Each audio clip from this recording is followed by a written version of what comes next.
ধন্যবাদ। আজকে যিনি আমার বিপক্ষের শিল্পী অতীব সুন্দরভাবে আমার প্রশ্নের জবাব দিয়ে আমার কাছে গুরুত্বপূর্ণ একটি প্রশ্ন করে গেছে। বাবা, গাছ যদি একটা হয় তার ডালপাল শাখা প্রশাখা অনেক থাকে। প্রশ্নটার ধরনটাও ঠিক একই রকম হয়েছে। যেমন প্রশ্ন করলেন, এই পৃথিবী কিয়ামত হবে। আমার নবী করিম সাল্লাল্লাহু আলাইহি ওয়াসাল্লাম কোন কোন আলামতের কথা বলে গেছে, যেই আলামতগুলো হলে মানুষ বুঝতে পারবে কিয়ামত খুব সন্নিকটে এসে পড়েছে।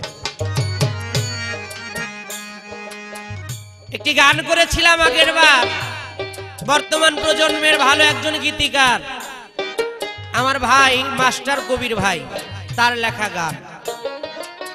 এই গানটার মধ্যে যতগুলো কথা ছিল প্রত্যেকটা কথাই কিয়ামতের আলামত সম্বন্ধে। বর্তমানে এক শ্রেণীর মানুষ আছে, তারা সমাজের বুকে মানুষকে দেখায় আমার মতো ভালো মানুষ আর জগতে হয় না, কিন্তু গোপনে গোপনে সে কুকর্ম করে বেড়ায়, অপকর্ম করে বেড়ায়। মানুষকে উপকার করবে দূরের কথা, কিভাবে মানুষের মাথায় বাড়ি দেওয়া যায় সেই কাজেই তারা ব্যস্ত থাকে। ওই গানটার মধ্যে ছিল, জাদু টোনা করে কিছু মানুষ কুফরি করে তারা সমাজের বুকে এমন পিশাব সেজে বসে রইছে যে তাদের মতো কামেল ব্যক্তি আর খুঁজেই পাওয়া যাবে না। কিন্তু এরা কিছু কুফরির বিনিময়ে, কিছু টাকা পয়সার বিনিময়ে কুফরি করে জাদু বানের মাধ্যমে মানুষ মারে। কিন্তু এই মানুষ মারার পিছে তাদের জন্য কোনো আদালতও হয় না, কোনো আইনেরও দরকার পড়ে না, তারা মানুষের কাছে দোষীও হয় না। এই গোপনে গোপনে অপকর্ম করা কিছু মানুষ, এগুলো কিয়ামতের আলামত। সত্য একেবারেই থাকবে না, উঠে যাবে। পিতামাতার প্রতি মহব্বত সন্তানরা করবে না, বড় ভাই সমাজের মুরব্বী তাদেরকে সম্মান করবে না। ভালো কাজ করার জন্য মানুষ কখনোই ব্যস্ত থাকবে না, সবাই ব্যস্ত থাকবে কিভাবে দুনিয়াদারিটা, কিভাবে একতলা বিল্ডিং করলে তার উপরে কিভাবে দুইতলা উঠানো যায়। এই দুনিয়াদারি নিয়ে যখন মানুষ ব্যস্ত হয়ে যাবে, আমার নবী করিম সাল্লাল্লাহু আলাইহি ওয়াসাল্লামের হাদিসে, অসংখ্য হাদিসে অসংখ্য কিয়ামতের আলামতের কথা আছে। পবিত্র কোরআন শরীফের মধ্যে কিয়ামতের সম্বন্ধে আলাপ আলোচনা আছে। হাদিস শরীফের মধ্যে হাদিস বুখারী, নাসাই শরীফ, তিরমিজি শরীফ, আবু দাউদ শরীফ, মুসলিম শরীফ, হাদিস বুখারী, এই হাদিসগুলোর মধ্যে অসংখ্য অসংখ্য রেফারেন্স কোরআন শরীফের থেকে এনে তারা আমার নবী করিম সাল্লাল্লাহু আলাইহি ওয়াসাল্লামের বাণীগুলো কিয়ামত সম্বন্ধে প্রত্যেকটা মানুষকে সতর্ক করার জন্য দিয়ে দিয়েছে। কিন্তু যখন কিয়ামতের পূর্ব মুহূর্ত হবে, তখন এই ভালো কথার দিকে, ভালোর দিকে মানুষের জ্ঞান একেবারেই থাকবে না।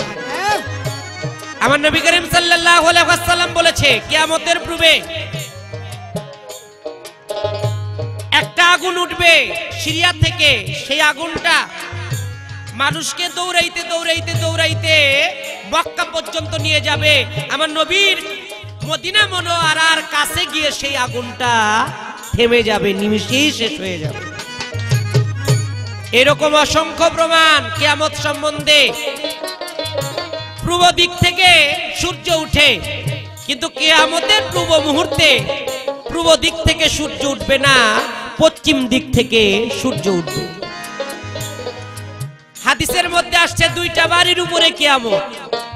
হারুত মারুত আল্লাহর দুজন ফেরেশতা, তারা বলেছিল যে মাওলা, আমাদেরকে মানুষের মতো করে আপনি একটু স্বাধীনতা দেন, আমরা পৃথিবীতে যেতে চাই। আল্লাহ তাদেরকে স্বাধীনতা দিলেন, বললেন তোমাদের মানুষের ভিতরে যা দিয়েছি তোমাদের ভিতরে তা দিলাম না, তোমাদের ভিতরে শুধু একটা রিপু দিয়ে দিলাম। মানুষের ভিতরে 6টা রিপু, কাম, ক্রোধ, লোভ, মদ, মোহ, মাৎসর্য, কিন্তু তোমাদের ভিতরে আমি দিয়ে দিলাম শুধু কাম রিপুটা। তোমরা এইটা নিয়ে পৃথিবীতে চলে যাও। পৃথিবীতে চলে আসলো, পৃথিবীতে আইসাই একটা সুন্দরী রমণী, নাম তার জহুরা, তাকে দেখে দুই ফেরেশতা তাদের কাম জাগৃত হয়ে গেল, তারা পাগল হয়ে গেল। মেয়েটাকে অন্যায় ভাবে ধরলো। মেয়েটা বলতেছে, তোমরা কারা, আমার সাথে এই আচরণ করতেছো, তোমাদের কি মা বোন নাই? ফেরেশতারা বলতেছে, মা বোন পাবো কোত্থেকে, আমরা আল্লাহর ফেরেশতা, আমরা পৃথিবীতে আসছি ইসমে আজমের মাধ্যম দিয়ে। এই পৃথিবীতে আসছি, পৃথিবীটা ঘুরে দেখব। আল্লাহ আমাদেরকে শক্তি দিয়েছে, যেই শক্তি দিয়েছে সেই শক্তির চাহিদা মিটানোর জন্য তোমাকে আমার দরকার। এই কথা বলার সাথে সাথে ওই মেয়েটা একটু চালাকি করে বলতেছে, ভাই তোমরা যেমন পৃথিবীটা ঘুরে দেখতেছো, আল্লাহর ফেরেশতা হয়ে দুনিয়াদারিটা দেখতেছো, আমার একটু শখ ওই আকাশ জগতের মধ্যে কি আছে একটু দেখার জন্য। তোমরা যেইভাবে আসছো, আমাকে যদি বলো আমি একটু ঘুরে আইসা তোমাদের মনের চাহিদা পূরণ করতাম। শিখাইয়া দিল ইসমে আজম। ইসমে আজমের মাধ্যম দিয়ে জহুরা চলে গেলেন। আল্লাহ বলল, তোমার আর পৃথিবীতে যাওয়ার দরকার নাই। আল্লাহ তাকে একটা তারা বানায় রেখে দিল, নাম দিল তার জহুরা তারা। পৃথিবীতে ফেরেশতারা আসার আগে আল্লাহর কাছে ওয়াদা করেছিল, মাওলা আমরা যদি আপনার ওই পৃথিবীতে গিয়ে এই কাম রিপুর, এই কাম উত্তেজনা যদি নিয়ন্ত্রণ না রাখতে পারি, আপনি যেই শাস্তি দিবেন সেই শাস্তি আমরা মাথা পেতে নিব। আল্লাহ শাস্তি দিয়েছে, তাদের পাও দুইটা উপরের দিকে উঠাইয়া মাথাটা নিচের দিকে রাইখা এক পাহাড়ের মধ্যে নিয়া ফেরেশতাদেরকে নিযুক্ত করে দিয়েছে, তোমরা প্রত্যেকদিন একজনের পিঠে একটা করে চাবুকের বাড়ি মারবা। যেদিন এক ফেরেশতার গায়ে দুইটা বাড়ি পড়ে যাবে, ওই দিনই কিয়ামত হয়ে যাবে। আরো প্রমাণ দেওয়া যায়, কিয়ামতের পূর্বে এক কুকুর দৌড়ে বলতে থাকবে, কিয়ামত কিয়ামত কিয়ামত। কেন? কিয়ামতের পূর্বে প্রমাণ পাওয়া যায়, ইমাম মাহদির মা তিনিও দৌড়াইতে থাকবে আর সমাজকে বলতে থাকবে, কিয়ামত কিয়ামত কিয়ামত। কিয়ামত হয়ে যাবে। কেন? ডান পাশে থাকবে একটা হাড়ি, বাম পাশে একটা হাড়ি। ডান পাশের হাড়ি থেকে দেখবে তাজা রক্ত উঠতেছে, বাম পাশের হাড়ি থেকে দেখবে গরম পানি উঠতেছে। মাঝখানে একটা বস্তু কোরআন শরীফ। আল্লাহর কোরআন শরীফের বাণীগুলো, কোরআন শরীফের আয়াতগুলো মৌমাছির মতো আকাশের দিকে উড়ে যাইতেছে। তখন ওই মহিলা দেখে সবাইকে জানাইতে থাকবে, তোমরা সাবধান হয়ে যাও, কিছুক্ষণের মধ্যে আল্লাহ দুনিয়া কিয়ামত করে দিবে। এইভাবে বোন, আমি একটা অ্যালবামের মধ্যে কয়টা প্রমাণ দিব? অসংখ্য অসংখ্য কিয়ামতের আলামতের কথা আমার নবী করিম সাল্লাল্লাহু আলাইহি ওয়াসাল্লাম বলে গেছে। তো আস্তে আস্তে আস্তে আস্তে আরো গভীরের মধ্যে গিয়ে এই হাসর কিয়ামত পালাটা এমনই একটা পালা, এই পালার মধ্যে নাই কোনো হাসি, নাই কোনো রঙ্গরস। দুনিয়া জাগতিক জগতের কিছুই বলা যায় না। ইহকালের মধ্য থেকে পরকালটাকে কিভাবে সুন্দর করা যায়, পরকালে কিভাবে ভালো থাকা যায়, এই ব্যবস্থা নিয়ে এই পালাটার সূচনা। আমি সাধ্য অনুযায়ী যতটুকু সম্ভব জবাব দিলাম, ওই গাছের মতো করে আর কি। একটা গাছের বিভিন্ন ডালপালা শাখা প্রশাখা থাকে, তেমনি আমার বোনের প্রশ্নের জবাবটা দিলাম। আরো কিছু আলামত গানের মধ্যে আমি বলবো। গানটা আধ্যাত্মিক একটি গান। এই গানটি লিখেছে মানিকগঞ্জের একজন অতি মহা উজ্জ্বল একজন কবি, যার নাম নূর মেদি বাউল, আব্দুর রহমান বাউল। তার লেখা এই গানটি আমি করব। তারপরে বোনের কাছে দুই একটি কথা আমার জিজ্ঞাসা থাকবে, জানার থাকবে। আশা করি বোন পূর্বের ন্যায় আবারও সুন্দরভাবে জবাব দিবে। ধন্যবাদ সকলকে। ওরে শান্তি শাহ হিন্দুস্তান গেছে, শান্তি শাহ হিন্দুস্তান গেছে, ইমান আলী জমাইলো বাড়ি, জমানায় আখেরি এলো, জমানায় আখেরি। শান্তি শাহ হিন্দুস্তান গেছে,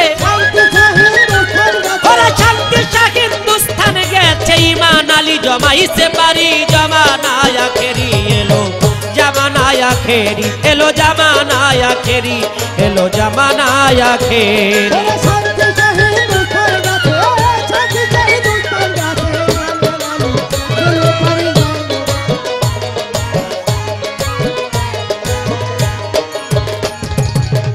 ও মনরে বিশ্বাসের মাই গেছে মারা,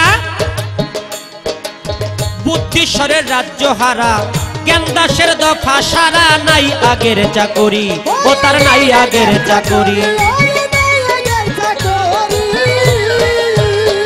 ওরে বিশ্বাসের মাই গেছে মারা, বিশ্বাসের মাই গেছে মারা, বুদ্ধিশ্বরের রাজ্য সারা, জ্ঞানদাসের দফা সারা, নাই আগের চাকরি, ও তার নাই আগের চাকরি।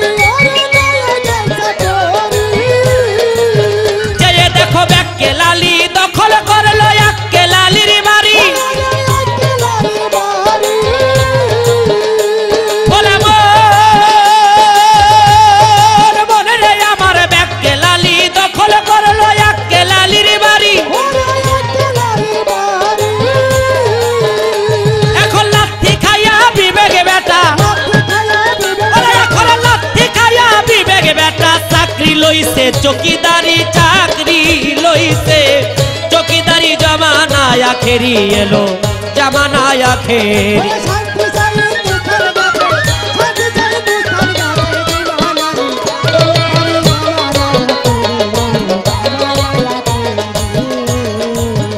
ও মনরে মনরে লোভ লালসা কাম কামনায় ওরাই করে বেচা কিনা, সত্যনাথের ভাত জুটে না, ডাল ছাড়া খিচুড়ি, যেমন ডাল ছাড়া খিচুড়ি।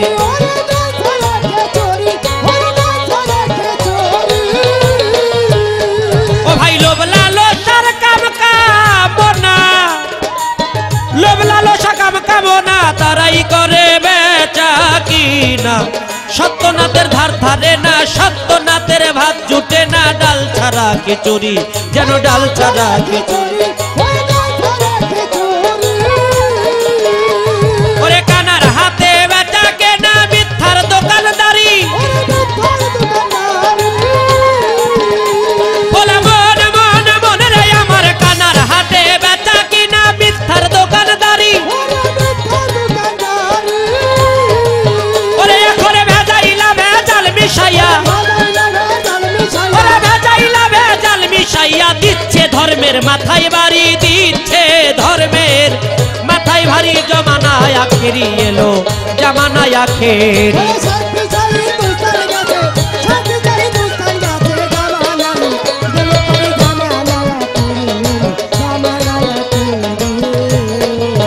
ও দরদি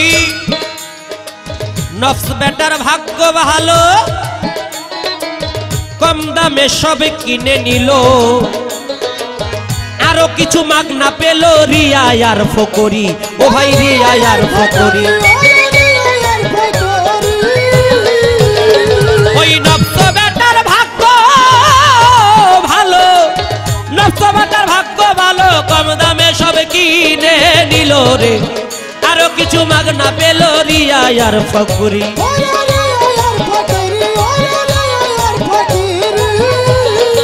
ওরে ভাই হিংসা নিন্দার কালো ছায়ায় তেজ গিয়াছে ভরি, ওরে তেজ গিয়াছে, বলে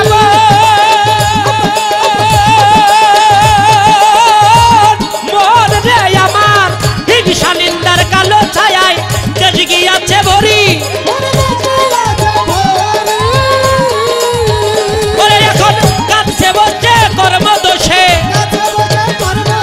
এখন কাঁদছে বলছে কর্ম দোষে, প্রেমানন্দ রাজবিহারী, প্রেমানন্দ রাজবিহারী, জামানায় আখেরি, এলো জামানায় আখেরি।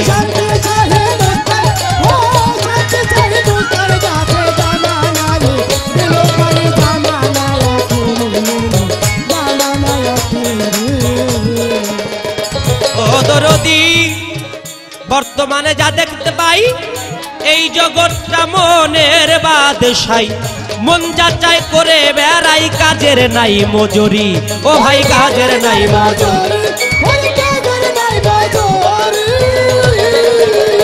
ওরে ভাই বর্তমানে যা দেখতে পাই, ওরে ভাই বর্তমানে যা দেখতে পাই, এই জগৎটাই মনের বাদশাহী গো। মন যাচাই করে বেড়াই, কাজের নাই মজুরি, আসল কাজের নাই। ওরে তাই রহমানের ভগ্ন দশা, ভেদ ছাড়া ফকিরি।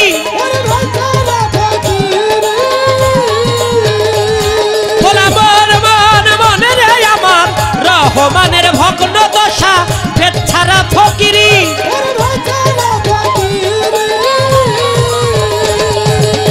এই সুযোগে মতলবালি, ওরে ভাই এই সুযোগে মতলবালি ব্যবসা খুলছে, গুরুগিরি ব্যবসা খুলছে, গুরুগিরি। জামানায় আখেরি এলো, জামানায় আখেরি।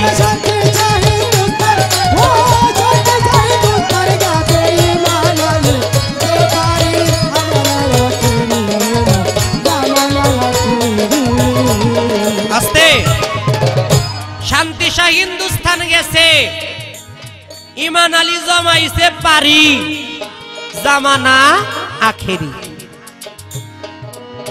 পৃথিবীতে যতগুলো মানুষ দেখি, যার কাছে কই ভাই কেমন আছিস, কই ভালো আছি, কিন্তু শান্তিতে নাই। সব জায়গায় শান্তির অভাব। যেমন শান্তি আমাদের দেশ থেকে অন্য দেশে পাড়ি দিয়ে চলে গেছে। এই গানটার শেষের ছন্দে আসছে, বর্তমানে যা দেখতে পাই, এই জগৎটাই মনের বাদশাই, মন যাচাই করে বেড়াই, কাজের নাই মজুরি। বর্তমান বাবা যেই সময়টা আসছে, ইন্টারনেটের যুগ, সারা বিশ্বটাই মানুষের মুঠোর মধ্যে। আমার বাবা আমার সাথে একটা ছেলে হারমোনিয়াম বাজায়, নাম তার বিপ্লব, একটা অ্যান্ড্রয়েড মোবাইল নিয়ে দেখি দিন বইরা খালি নখ দিয়ে এমন এমন করে। আমি কই বাবা তোর কাম নাই খায়া লয়া? কয় বাবা কি করমু, বিশ্বে কোথায় কি হইতেছে একটু দেখতেছি। নিজের টাকা খরচ কইরা সারাটা দিন সেই পথেই ব্যয় করতেছে, কিন্তু এর ফলাফল যে ভালো তা কিন্তু না। এমনি ভাবে আলেম সম্প্রদায়ের কাছে গেলে, শান্তির জন্য যদি যাই, তাদের মধ্যে অশান্তির অভাব নাই, তারা শান্তি দিব কোত্থেকে? পীর ফকিরদের মধ্যেও মাথায় চুল রাইখা কুফুরি বিদ্যা দিয়া 4-5 জন 2-4 জন মহিলা পুরুষ বায়াত কইরা অনেক দালাল রাখছে বায়াত করার জন্য। তোমরা আমার প্রচার করো, আমি বেশি বেশি মুরিদ করবো। এই পীর ফকিররাও তারা সঠিক ভক্তদেরকে সঠিক পথ দেখাইতে পারতেছে না। বর্তমান বিশ্বটা কিয়ামত হবে কবে সেটা আমার আল্লাহই ভালো জানে। এই পৃথিবী সৃষ্টি হয়েছে শুক্রবার, আল্লাহ বলেছে কিয়ামত হবে শুক্রবার, কিন্তু এই শুক্রবার যে কবে আসবে এটা আমরা কেউ নির্ধারিত বলতে পারি না। আমাদের দেশেই কিছুদিন আগে শুক্রবার মহরমের 10 তারিখে মরে গেছে। আমাদের শনিয়াকড়া এলাকায়, আমি যাত্রাবাড়ি থাকি, শনিয়াকড়া এলাকায় 1,20,00,000 টাকার একটা বাড়ি মাত্র 18 লাখ টাকায় বিক্রি করছে। যে কিয়ামত হইব, কিয়ামত হইলে তো আর কিছু নিয়ে যাইতে পারবো না, যেই কদিন বাইস আছি জন্মের মতো খাইয়া লই। আত্মীয় লাগে না তাদেরকে ডাক দিয়া কয় আয় খাইয়া নে। জীবনে 2 টাকা থাকে রে কিছু কিনা দেয় নাই, সে এখন দাতা হয়ে গেছে। এগুলো কি? মানুষ আল্লাহর প্রতি ঈমান, দয়াল নবীর প্রতি ঈমান, পীর মুর্শিদের প্রতি ঈমান, ওলি আল্লাহর প্রতি ঈমান, সত্য ধর্মের প্রতি ঈমান। মানুষের ঈমানটা একেবারেই দুর্বল। কবে যে কিয়ামত হবে বেশি দিন আর বাকি নাই। যে অবস্থা, যাক চলে যাক পিছের কথা, এবার কিছু আমার জানার বাসনা হইল, বড় ভালো ভালো কথাই আমার আপা আসরে দাঁড়াইয়া বলিয়া গেল। হয় মানিক দেওয়ানের সাথে কোনোদিন ফালা গান ইউটিউব চ্যানেলে আসে নাই, প্রথমবারে আপনাদের মাঝে উপহার দিতে চাই। সত্যি কথা বলছে, ধন্যবাদ আমার আপাকে। প্রশ্ন করব একটি, হাসরের বিচার কার্য আল্লাহ শুরু করবে। কি প্রশ্ন করব খুঁজেই তো পাই না বাবা, এমন কোনো প্রশ্ন নাই, এমন কোনো কথা নাই আমরা বয়াতিরা ক্যাসেটের মধ্যে বিভিন্ন ভাবে বিক্রি করি নাই। যেই কথা জিজ্ঞেস করব আমরা প্রশ্ন উত্তর করার আগেই যারা গান শুনে তারা কয় এগুলো আমরা জানি, কোনো না কোনো বয়াতি এগুলি বলছে। তারপর সেখান থেকে বেছে বেছে দুই একটি কথা আমি আমার বোনকে জিজ্ঞেস করতেছি। আমার বোনের কাছে পর্যায়ে ছোট্ট করে আমার দুইটি কথা জিজ্ঞেস থাকবে। কিয়ামত হয়ে যাবে, হাসরের মাঠে আল্লাহ বিচার কার্য শুরু করবে, সেখানে ৭২টা দল হবে, ৭৩টা দল হবে মোট। এই ৭৩ দলের মধ্যে একজন ব্যক্তি প্রত্যেক দলেই ঢোকার জন্য চেষ্টা করবে, কিন্তু যার দলে যাইব সেই কইব যা সরে এখান থেকে, তোরা আমার দলে জায়গা নাই। এমনি ঘুরতে ঘুরতে তিনি ৭৩টা দলের মধ্যেই ঘুরবে, কোন দলেই জায়গা তাকে দিবে না। আপনার কাছে একটু জানতে চাই, আল্লাহর অবশ্যই সে একজন গুণধর ব্যক্তি, যে এতটা দলের সন্ধান করতে পারে, সে গুণধর ব্যক্তি না হইলে সন্ধান করতে পারত না। সে কে, কেন তাকে ৭৩টা দলের কোন দলেই জায়গা দিবে না? ইহার কারণটা কি? সেই লোকটাকে, তার দোষ কি, অপরাধ কি? একটি প্রশ্ন। আরেকটি প্রশ্ন খুব ভালোভাবে যেহেতু জবাব করলেন, আশা করি ওই আবার পাশে থেকে কয় সব জানে, সব জানে, সব পারে। সব যেহেতু জানে, ঈশ্বরচন্দ্র বিদ্যাসাগর তিনি বলছে জ্ঞান সাগরের তীরে দাঁড়ায় আমি মাত্র কণিকা সম্বন্ধে বিদ্যা সঞ্চয় করছি। আর আমার বোন যেহেতু সব জানে, তাহলে সবই বোন কইব, দুঃখ নাই আমার। এর জন্য আর একটি প্রশ্ন, হাসরের মাঠে এক ব্যক্তি, সেই ব্যক্তি আমার নবীর শাফায়াতের কামনা করবে না, আল্লাহর বিচারের ভয়ও করবে না। সেই ব্যক্তি বলতেছে আমার নবীও শাফায়াত করার দরকার নাই, আল্লাহর বিচারেরও দরকার নাই। যদি আল্লাহ আমার বিচার করতে আসে, আমি আল্লাহর বিচার করব আগে। আপনার কাছে জানতে চাই, এত বড় কথা বলতে পারে সে কে, তার নাম কি? আল্লাহ তার বিচার করতে আসলে আল্লাহর বিচার আগে করবে, এত বড় ধমকি কোন ব্যক্তি দিল? তার নাম কি? কি কর্মের বিনিময়ে তিনি এত কিছু সঞ্চয় করতে পেরেছে বিধায়ী আল্লাহকে এত বড় ধমক সে দিতে পেরেছে? সেই ব্যক্তিটা কে? এই দুইটি প্রশ্ন আমার মনের কাছে রইল। ওরে শান্তি সাহিত্য স্থানে গেছে, শান্তি সাহিত্য স্থানে গেছে ইমান আলী জমাইছে পারি, ইমান আলী জমাইছে পারি, জামানায় আখেরি এলো, জামানায় আখেরি। ওরে শান্তি সাহিত্য স্থানে গেছে, শান্তি সাহিত্য স্থানে গেছে ইমান আলী জমাইছে পারি, জামানায় আখেরি এলো, জামানায় আখেরি এলো, জামানায় আখেরি এলো, জামানায় আখেরি।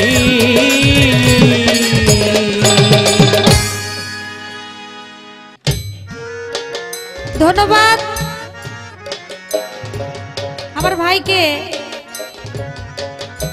আমি তো মনে করছি এক প্রশ্ন কইরা নিয়ে আমার সারা রাত পার করে দিলাম, যেমনি কথা কোয়া শুরু করছে মনে করছি আর বইবো না। না, ওনাটা ঠিক আছে, এটা যে আজকে স্টুডিও উনি ভুলে গেছিল গা।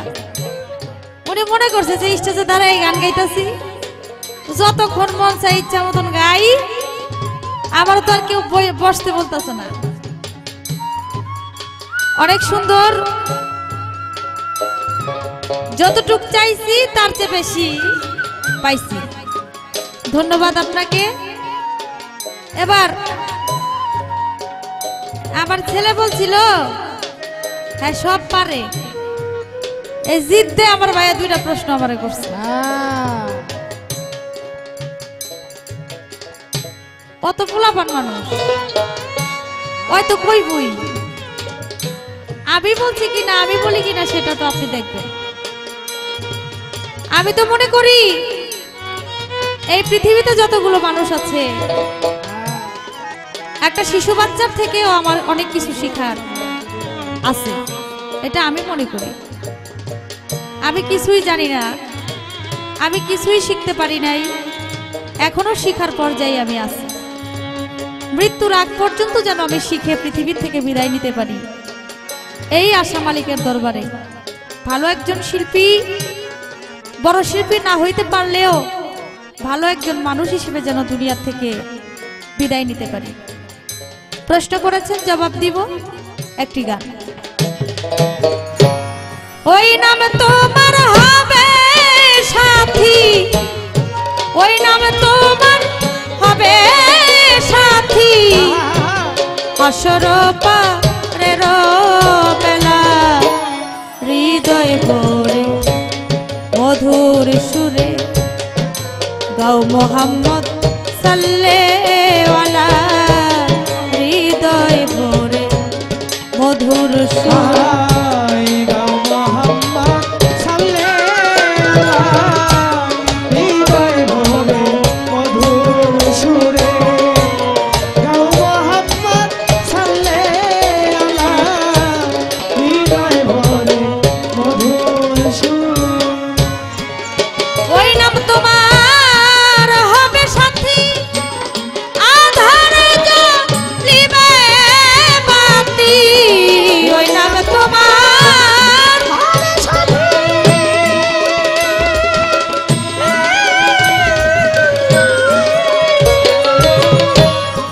আধারে জ্বলিবে বাতি, জাগাও সে নাম দিবারাতি, জাগাও সেই নাম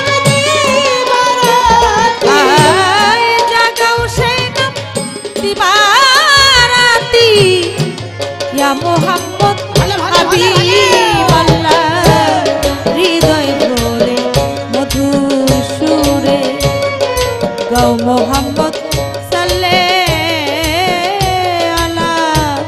হৃদয় ভরে মধুর সুরে গাও মোহাম্মদ সাল্লেওয়ালা, হৃদয় ভরে মধুর সুরে গাও মোহাম্মদ সাল্লেওয়ালা, হৃদয় ভরে মধুর সুরে। ওই নাম সাদিয়া শাহ তোনার ভোলে, জাগাও সেই নাম হৃদ কমলে, সাদিয়া শাহ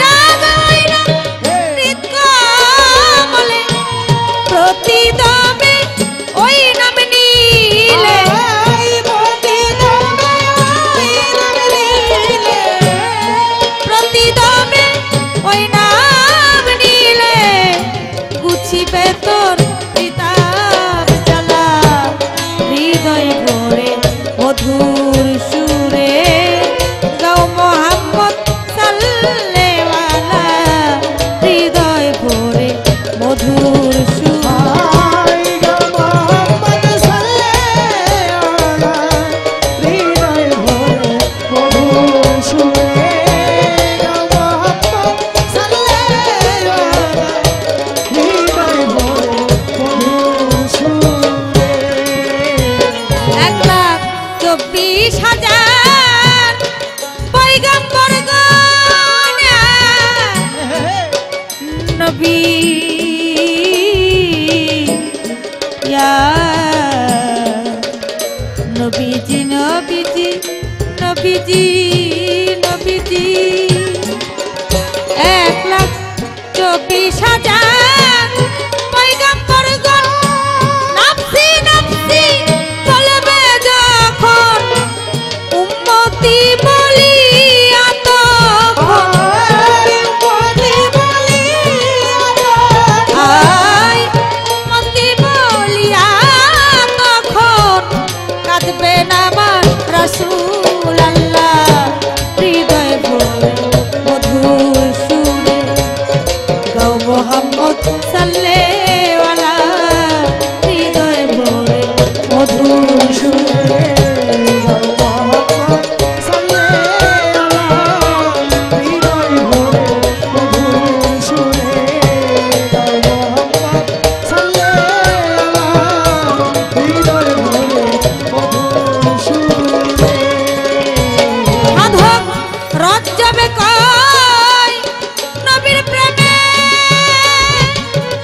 করে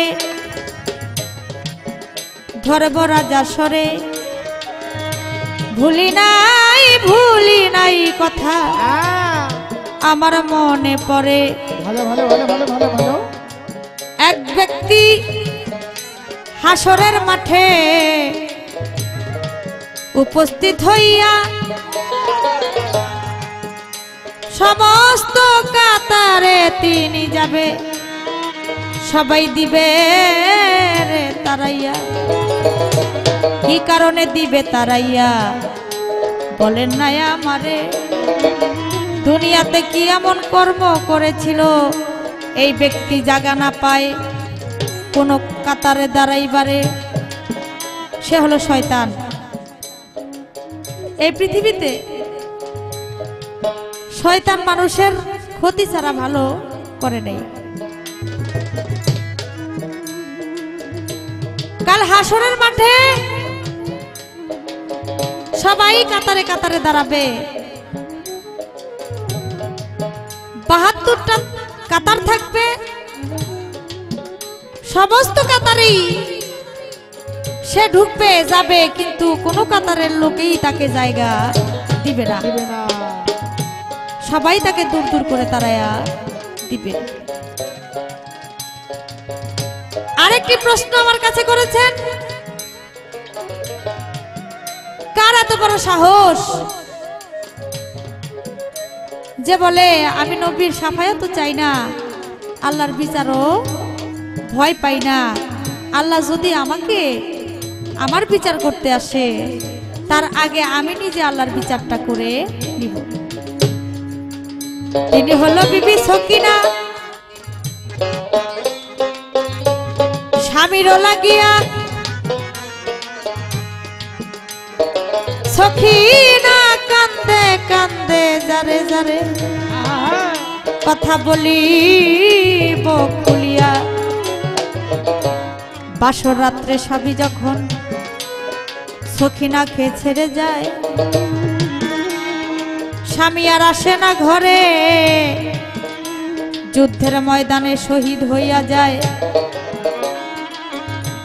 তাই তো সেদিন হাসরের মাঠে দাঁড়াইয়া আমার আল্লাহর সামনে বলিবে সখিনা বিবি দাঁড়াইয়া আনমনে, বলবে আমার কি অপরাধ ছিল মাওলা দেওয়া আমারে কইয়া, আমি কেন আমার স্বামীকে বাসর রাতে ফেলেছি হারাইয়া, কি অপরাধ ছিল মাওলা আমারে দাও কইয়া, আমি আমার স্বামীকে কেন পেলাম না বাসর ঘরে যাইয়া। দুঃখে দুঃখে মনে উঠবে সেদিন সখিনার বুকের ব্যথার কথা, আমার আল্লাহ বলবে ও সখিনা শোনো আমার কথা। সেদিন মনে খুব রাগে সখিনা বিবি আল্লাহকে এই কথা বলবে। এই কথা বলার পর তার স্বামীকে আবার তার কাছে ফিরিয়ে দিবে। দেওয়ার পর হাসরের মাঠ থেকেই তারা জান্নাতে চলে যাবে। এই ছিল তার কথা। আমি অল্প কথার মধ্যে জবাব দিয়ে দিলাম। আমাদের কথায় আছে একটি কথা যে অজ্ঞানী লোকের ধাক্কা আর জ্ঞানী লোকের ইশারা। যারা আমাদের এই পালা ক্যাসেটটি দেখছেন শুনছেন দেশে ও দেশের বাইরে, আপনারা সবাই অনেক জ্ঞানী মানুষ, তাই আমি চেষ্টা করলাম অল্প কথার মধ্যেই জবাব দেওয়ার জন্য। এবার আমার ভাইয়ের কাছে আমার ছোট্ট করে একটি প্রশ্ন থাকবে, কিয়ামত কিয়ামত আপনার কাছে আমার একটু জানার বিষয়, আপনি বলবেন। আমার নবী করিম হযরত মুহাম্মদ সাল্লাল্লাহু আলাইহি সাল্লাম তিনি রাস্তা দিয়া কোনো এক দেশের রাস্তা দিয়ে যাওয়ার সময় তার সাহাবীদেরকে বলেছিল, তোমরা কখনো এই জায়গাটায় দাঁড়াইও না। এক সাহাবা জিজ্ঞেস করলো, হে দয়াল নবী, এই জায়গাটায় দাঁড়াবো না, কারণ কি? কই এই জায়গাটা হলো কিয়ামতের একটা আওতাভুক্ত। আপনার কাছে আমার একটু জানার বিষয়, নবী কোন জায়গাটার কথা বলেছিল যে এই জায়গাটা হলো কিয়ামতের আওতাভুক্ত? ছোট্ট করে একটাই প্রশ্ন, আশা করে সুন্দর করে জবাব দিবেন। ওই নাম তোমার হবে সাথী, তোমার হবে সাথী, ওই নাম তোমার হবে সাথী, হাসর পারের বেলা হৃদয় ভরে মধুর সুরে গাও মোহাম্মদ সাল্লেওয়ালা, হৃদয় ভরে মধুর সুরে গাও মোহাম্মদ সাল্লেওয়ালা, হৃদয় ভরে মধুর সুরে গাও মোহাম্মদ সাল্লেওয়ালা।